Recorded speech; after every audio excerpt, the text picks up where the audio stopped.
میں بہت غریب گھر سے تھی اور میرا بیٹا 1 سال کا تھا۔ میری مالکن اپنے 8 ماہ کے بیٹے کو اپنی چھاتی کے دودھ کے بجائے ڈبے والا دودھ پلاتی تھی۔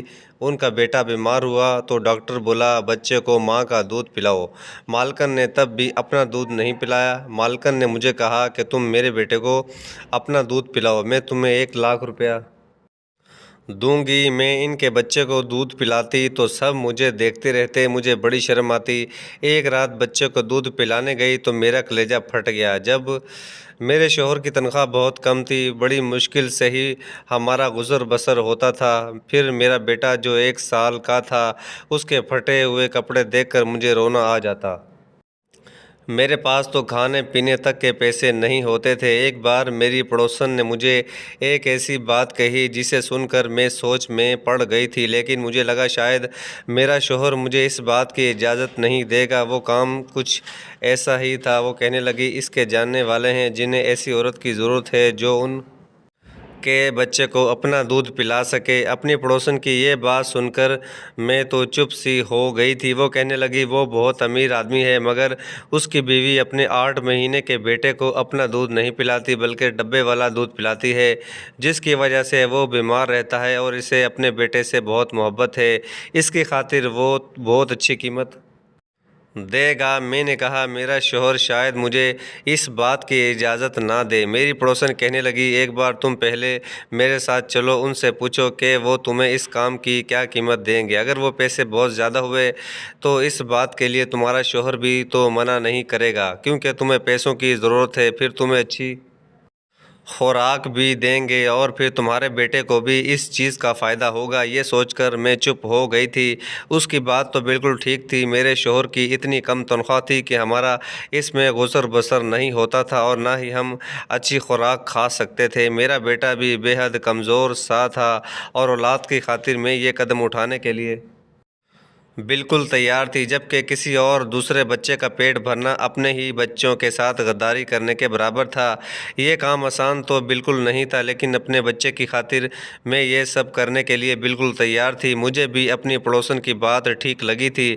پہلے میں ان لوگوں سے بات تو کر لوں، تاکہ اگر مجھے وہاں سے اچھی تنخواہ ملنے کی امید ہوگی تو میں اپنے شوہر کو بھی راضی کر لوں گی۔ اگلے دن میں اپنے بچے کو گود میں لے کر پڑوسن کے ساتھ اس کے بنگلے میں پہنچ گئی۔ وہ واقعی بہت امیر لوگ تھے۔ جب میں اندر گئی تو اس گھر کی مالکن ٹانگ پر ٹانگ چڑھا کر صوفے پر بیٹھی ہوئی تھی اور بچہ بہت رو رہا تھا اور ایک کم عمر نوکرانی کی گود میں تھا جو اسے فیڈر پلا رہی تھی، لیکن بچہ دودھ نہیں پی رہا تھا۔ مالکن نے مجھے سر تا پاؤں تک بڑے غور سے دیکھا اور اس کے چہرے پر بالکل ناگواری سی چھائی ہوئی تھی۔ نہ جانے تمہاری مالک کے دماغ میں کون سا بھوت سوار ہو گیا ہے۔ آج کل لوگ بچوں کو ڈبے والا دودھ پلاتے ہیں اور بچے پل جاتے ہیں، لیکن نہیں، اسے اپنی بات ہی پوری کرنی ہوتی ہے۔ وہ کہنے لگی، فی الحال میرا یہ مسئلہ نہیں ہے، تمہارے مالک ابھی کمرے میں ہیں، باہر آتے ہیں تو تم ان سے بات کر لینا۔ یہ کہہ کر اٹھ کر وہ باہر چلی گئی اور ڈرائیور کو بلانے لگی۔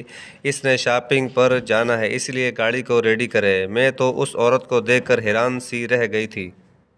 وہ بھی تو ماں تھی۔ خیر، پھر میں اسے دیکھ کر سوچنے لگی شاید اسے کوئی بیماری ہوگی۔ اس عورت کو جو کہ مجبوری کی وجہ سے وہ اپنے بچے کو اس کے حق سے دور رکھ رہی ہے، لیکن یہ تو بالکل ہٹی کٹی تھی، اپنے بچے کو دودھ ہی تو پلا سکتی تھی۔ لیکن شاید آج کل کے ماڈرن مائیں ایسی نہیں ہوتی، اپنے بچوں کو نوکرانی کے رحم و کرم پر چھوڑ دیتی ہیں، اسے سینے سے لگانے کے بجائے نوکرانی کے ہاتھ میں دے دیتی ہیں۔ میں نے ایک گہری ٹھنڈی سانس بھری تھی۔ یہ تو ٹائم کی بات ہے، میرے پاس اتنے پیسے نہیں تھے۔ اچھی خوراک کھاتی تو میرا بیٹا بھی صحت مند ہوتا، اور اس عورت کے پاس سب کچھ تھا، لیکن وہ پھر بھی اپنی اولاد کو اس کے حق سے دور رکھ رہی تھی۔ اب وہ عورت اٹھ کر جا چکی تھی۔ کچھ دیر کے بعد ہی اس گھر کا مالک کمرے سے نکلا اور میری پڑوسن سے کہنے لگا، کیا یہ وہی عورت ہے؟ پڑوسن کہنے لگی، جی مالک، یہ وہی عورت ہے۔ میری گود میں پڑے میرے بیٹے کو اس نے بڑے غور سے دیکھا تھا، اور پھر میری صحت بھی تو اچھی نہیں تھی، میں دبلی پتلی سی تھی۔ وہ کہنے لگا، انہیں تو خود خوراک کی ضرورت ہے، یہ بھلا میرے بچے کو دودھ کیسے پلا سکتی ہے؟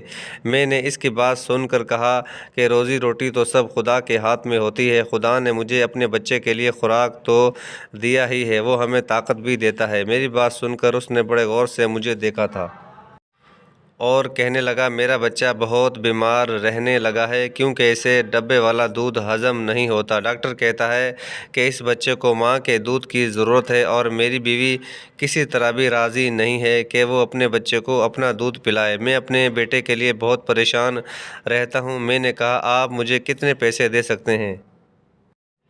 میرے سوال پر وہ کہنے لگا، جتنے آپ چاہو گی میں دوں گا، مجھے پیسے دینے میں کوئی مسئلہ نہیں ہے، بس میں یہ چاہتا ہوں کہ میرا بیٹا ٹھیک ہو اور تندرست رہے۔ اس نے مجھے مہینے کے 1 لاکھ روپے دینے کو کہا تھا۔ یہ سن کر تو میں بالکل حیران رہ گئی اور میری آنکھیں پھٹی کی پھٹی رہ گئیں۔ یہ میری ضرورت کے حساب سے بہت اچھے خاصے پیسے دے رہے تھے۔ جب میں نے اپنے شوہر کو بتایا تو پہلے وہ چپ ہو گیا، لیکن تھوڑی سی دیر کے بعد اس نے مجھے اجازت دے دی۔ اگلے دن جب میں اس بنگلے میں گئی، مالک گھر پر ہی تھا۔ مجھے دیکھ کر اپنا بیٹا مجھے پکڑا دیا، کہنے لگا کہ آج آپ کو دن بھر یہیں رہنا پڑے گا، ہاں، رات کو 12 بجے کے بعد آپ اپنے گھر جا سکتی ہیں۔ میں اپنے بیٹے کو بھی ساتھ لائی تھی۔ میں ایک نوکرانی کے ساتھ ایک کمرے میں چلی گئی اور اس بچے کو بیڈ پر بٹھا کر دودھ پلانے لگی۔ کمرے میں میرے اور ان 2 بچوں کے علاوہ کوئی بھی نہیں تھا۔ پھر میرے اپنے بچے کو بھی بھوک لگ رہی تھی، کچھ اس کے سونے کا ٹائم بھی ہو گیا تھا۔ اپنے بیٹے کو بھی سلا دیا، لیکن اب میں یہ سوچ رہی تھی کہ اسے کہاں سلاؤں گی؟ بیڈ تو مالک کے بیٹے کا تھا۔ میں نے اپنے بیٹے کو زمین پر ہی لٹا دیا اور خود بھی اس کے برابر میں بیٹھ گئی۔ ابھی کچھ دیر ہی ہوئی تھی، کمرے کا دروازہ کھلا اور ایک نوکرانی میرے کمرے میں آئی۔ اس کے ہاتھ میں دودھ کا گلاس تھا جو کہ اس نے مجھے تھما دیا۔ میں اسے دیکھنے لگی۔ وہ کہنے لگی، مالک کہہ رہے ہیں کہ اسے تم پی لو، کچھ دیر بعد میں تمہیں پھل بھی لا کر دوں گی، سارا کا سارا تمہیں کھانا پڑے گا۔ یہ سن کر مجھے بہت حیرانی ہوئی تھی۔ میں نے کہا، یہ سب میں کیسے کھاؤں گی؟ نوکرانی کہنے لگی، مالک کا حکم ہے، وہ کہہ رہے ہیں کہ آپ خوراک اچھی کھائیں گی تبھی تو ان کا بیٹا بھی صحت مند رہے گا۔ یہ سن کر میں نے دودھ کا گلاس پی لیا۔ پورے 1 سال بعد میں نے دودھ کا پورا گلاس پیا تھا، ورنہ روز بس 2 گھونٹ چائے کی نصیب ہوتی تھی۔ نہ جانے کیوں میری آنکھوں سے آنسو بہہ رہے تھے۔ وقت بھی انسان کو کیسے کیسے موڑ دکھا دیتا ہے۔ کہاں میں کہاں ایک روٹی کو ترستی تھی اور یہاں پر میرے سامنے دنیا جہان کی ہر چیز رکھی ہوئی تھی۔ صرف اس مالک کے بچے کی وجہ سے 5 دن میں ہی میری صحت میں بہت اچھا فرق دکھنا شروع ہو گیا تھا۔ لیکن ایک چیز جو میں نے محسوس کی وہ یہ تھی کہ جب میں مالک کے بیٹے کو کمرے میں لے کر جاتی، کچھ دیر بعد ہی مالک کسی نہ کسی بہانے سے میرے کمرے میں آ جاتا، مجھے بڑی عجیب نظروں سے دیکھتا۔ مجھے الجھن سی محسوس ہوتی۔ میں جلدی سے اس کے بچے کو گود سے اتار دیتی، مجھ سے اپنے بیٹے کے بارے میں پوچھنے لگتا۔ مجھے اپنے مالک کی یہ حرکت بہت بری لگتی تھی۔ میرے کمرے میں کیوں بنا جھجک آ جاتا ہے؟ جب 4-5 دن یہی چلتا رہا تو پھر میں نے ایک دن ان سے کہہ دیا، دیکھیے، مجھے یوں اچھا نہیں لگتا، آپ بار بار کمرے میں کیوں آتے ہیں؟ میری بات پر اس کے ماتھے پر بل پڑ گئے تھے۔ کہنے لگا، سچی ایک بات بتاؤں آپ کو؟ میں نے کہا، جی کہیے۔ وہ کہنے لگا، دیکھو، میں آپ کو جو کھانے پینے میں اتنا سامان دیتا ہوں صرف اسی لیے کرتا ہوں تاکہ میرے بچے کی اچھی صحت ہو۔ بس مجھے وہم رہتا ہے کہ ہو سکتا ہے کہ آپ میرے بیٹے کے بجائے اپنے بیٹے پر زیادہ دھیان دیتی ہوں گی۔ میں اگر پیسہ خرچ کر رہا ہوں تو اپنی اولاد کے لیے کر رہا ہوں۔ یہ سن کر تو میرا دماغ گھوم کر رہ گیا تھا۔ کیا سمجھتا تھا وہ مجھے؟ کیا میں بے ایمان ہوں؟ اس کا کھا پی کر اپنے بچے کو صحت مند کروں گی اور اس کے بیٹے کو پوچھوں گی نہیں یا اس کو بھوکا رکھوں گی؟ میں نے کہا، سر، میں غریب ضرور ہوں لیکن نمک حرام نہیں ہوں، اور آپ کو ایسے ہی شک ہے تو ٹھیک ہے، آپ کسی اور عورت کو رکھ لیجئے۔ یہ کہنے کے بعد میں نے اپنا بچہ گود میں اٹھایا اور باہر جانے لگی۔ وہ مجھے پیچھے سے بلاتا رہ گیا لیکن میں 1 منٹ بھی وہاں نہ رکی اور اپنے گھر آ گئی۔ میں غریب ضرور تھی، لیکن ضمیر بالکل ٹھیک تھا۔ اتنی باتیں سننے کے بعد میں بھلا وہاں کیوں رکتی؟ میں اپنے بچے کا حق اس کے بیٹے کو دے رہی تھی، اس کا خیال بھی رکھتی تھی۔ جب تک میں وہاں ہوتی اس کے بچے کو سنبھالتی تھی اور اپنے بچے کو اس کے کھلونوں سے بہلا دیتی تھی، جبکہ میرے بیٹے کا حق تھا میں اسے دھیان دیتی۔ اسی رات مجھ پر ایک اور مصیبت ٹوٹ گئی تھی۔ میرا شوہر گھر پر واپس آ رہا تھا کہ راستے میں اس کا ایکسیڈنٹ ہو گیا اور مجھے ہسپتال سے فون آیا، میرے شوہر کا ایکسیڈنٹ ہو گیا ہے۔ یہ سننا تھا کہ میں بے حد پریشان ہو گئی۔ جب تک میں ہسپتال میں پہنچی میرے شوہر فوت ہو چکے تھے، وہ بری طرح سے زخمی تھا۔ جب مجھے نرس نے آ کر بتایا کہ میرا شوہر اس دنیا میں نہیں رہا تو میں غم سے چکرا کر زمین پر گر گئی۔ کبھی اپنے 1 سال کے بچے کو دیکھتی تو کبھی اپنے شوہر کے مردہ جسم کو دیکھتی۔ میں پھوٹ پھوٹ کر رونے لگی تھی۔ مجھے کچھ سمجھ نہیں آ رہا تھا کہ میں کیا کروں۔ اپنے گھر میں لوگوں کا بہت بھیڑ اکٹھا ہو چکا تھا۔ صبح ہی میرے شوہر کو دفنا دیا گیا تھا۔ وہ رات میں نے یوں ہی روتے ہوئے گزاری، جبکہ میرے بیٹے کو خبر نہ تھی کہ وہ یتیم ہو چکا ہے۔ جو بھی مجھے اور میرے بچے کو دیکھتا یہی کہتا کہ تم جوان ہو، یہ معصوم بچہ آگے کی زندگی کیسے کاٹے گا؟ تمہارا شوہر تمہیں جوانی میں ہی اس دنیا میں چھوڑ کر چلا گیا۔ لوگوں کی باتیں مجھے بہت پریشان کرتی اور میں صدمے میں بیٹھی تھی، جب اگلے دن گھر کے دروازے کے باہر ایک گاڑی آ کر رکی۔ گلی کے بچے اس گاڑی کے ساتھ بھاگتے بھاگتے آئے تھے۔ ہر کوئی آنکھیں پھاڑ پھاڑ کر اس گاڑی کو دیکھ رہا تھا۔ آخرکار ہمارے اس چھوٹے سے محلے میں یہ بڑی سی گاڑی کہاں سے آ گئی تھی؟ تبھی ہمارے گھر کا دروازہ کھلا اور مالک مکان گھر میں داخل ہو گئے۔ عورتیں تو منہ کھول کھول کر ان کو دیکھنے لگی تھیں، جبکہ مالک سب کو نظر انداز کرتے ہوئے میرے پاس آئے اور میری حالت کے بارے میں پوچھا۔ انہیں اندازہ ہو چکا تھا، انہیں بھی خبر ملی ہوئی ہوگی کہ میرے شوہر کا انتقال ہو چکا ہے۔ وہ مجھ سے بڑے تمیز سے بات کرنے لگے۔ میں پھوٹ پھوٹ کر رونے لگی تھی۔ اب مالک کہنے لگا، تم فکر مت کرو، اصل میں تمہیں یہ بتانے آیا تھا کہ میرے بیٹے کی طبیعت بہت خراب ہے۔ وہ تو اب نوکرانی کے پاس بھی چین سے نہیں رہتا، بس روتا ہی رہتا ہے۔ تمہاری گود کی اس کو عادت ہو چکی ہے۔ بس تم سے یہی کہنا تھا کہ تم واپس آؤ۔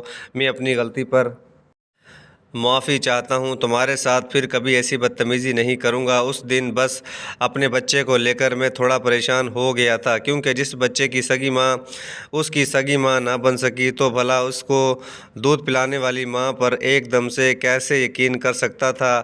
مالک بھی اپنی جگہ ٹھیک تھا۔ انہوں نے میرے ہاتھ پر کچھ پیسے رکھے اور پھر وہاں سے چلے گئے۔ میرے شوہر کی تنخواہ بھی ختم ہو چکی تھی اور گھر کا راشن بھی ختم ہونے کو تھا۔ میں کئی بار نوکرانی کا فون بھی آ چکا تھا کہ مالک کا بیٹا بڑا ہی بیمار ہے، صرف میری ہی گود میں اس کو آرام مل سکتا ہے۔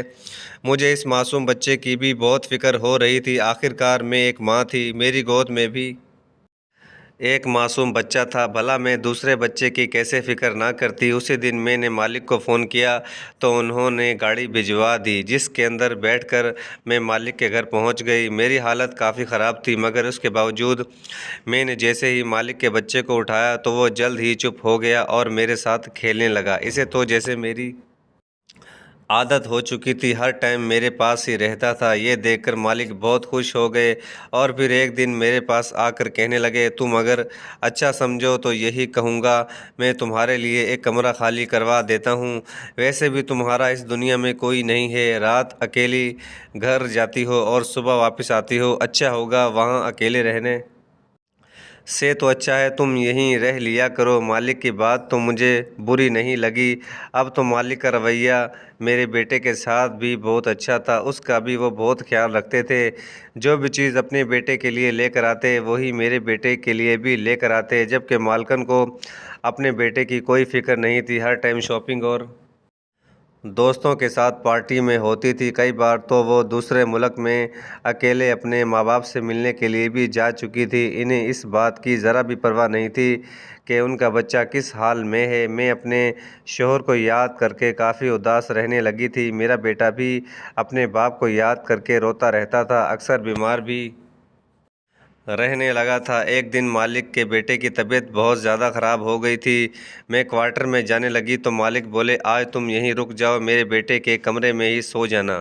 میرے بیٹے کی طبیعت بہت خراب ہے اور صرف تمہارے پاس ہی اس کو آرام ملتا ہے۔ میں مجبور ہو گئی اور وہاں مجھے رکنا پڑا۔ آدھی رات کو مالک کا بیٹا بھوک کے مارے جاگ اٹھا تھا۔ میں اسے دودھ پلانے لگی مگر تب ہی مالک کمرے میں چلے آئے۔ میں اپنے ہی دھیان میں بیٹھی تھی، جب قدموں کی آہٹ سنی تو میں بالکل بوکھلا گئی۔ مالک کے بیٹے کو خود سے دور کرنے لگی۔ وہ سو چکا تھا اور اس کی طبیعت بھی پہلے سے کچھ بہتر ہو گئی تھی۔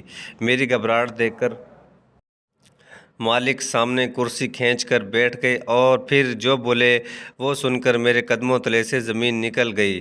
مالک کہنے لگے کہ دیکھو، میں جو کہنے جا رہا ہوں وہ دھیان سے سننا۔ میں ایک ایسی لڑکی سے شادی کرنا چاہتا تھا جو نہ صرف دنیا داری سنبھالے بلکہ گھر داری اور میرے ہونے والی اولاد کو بھی سنبھالے، اس کی اچھی پرورش کرے۔ جبکہ میں نے جس عورت سے شادی کی ہے اس میں ایسی کوئی بھی خوبی موجود نہیں۔ اس لیے میں چاہتا ہوں کہ تمہاری جیسے ہی عدت پوری ہو جائے تو میں تم سے شادی کر لوں۔ تم میرے بیٹے کا بہت اچھے سے خیال رکھتی ہو، میرا بچہ بھی تم سے گھل مل چکا ہے۔ میں چاہتا ہوں کہ تمہیں اس کی ماں کا مقام دے دوں۔ مالک کی بات سن کر میرا تو چہرہ لال ہو چکا تھا۔ میں نے جلدی سے کہا کہ نہیں، مجھے صرف اپنے شوہر سے محبت تھی۔ میں ایسے کیسے آپ سے شادی کر سکتی ہوں؟ ابھی تو اس کی روح کو ٹھیک سے سکون بھی نہیں پہنچا ہوگا۔ میں وہاں سے اٹھ کر واپس اپنے کمرے میں چلی گئی مگر مالک کہنے لگا کہ تمہیں اپنے فیصلے کا پورا حق ہے، تم جو کہو گی میں وہی کروں گا۔ مالک کا رویہ میرے بچے کے ساتھ بہت اچھا تھا۔ ان کی وجہ سے میرا بیٹا بھی عیش و آرام میں زندگی گزار رہا تھا۔ میں نے بہت سوچا جب اپنے بچے کا مستقبل دیکھا اور مالک کے بیٹے کو، تو مجبوراً مجھے مالک کا فیصلہ ماننا پڑا۔ مگر مجھے مالک کی طرف سے بڑی ہی بے چینی دیکھی تھی۔ جیسے ہی میں نے مالک سے شادی کرنے کے لیے ہاں کی تو مالکن یہ سن کر بھڑک اٹھی۔ انہوں نے اس ٹائم اپنے شوہر کے چہرے پر ایک تھپڑ مار دیا اور کہا کہ تمہاری جرأت کیسے ہوئی ایک نوکرانی سے شادی کرنے کی؟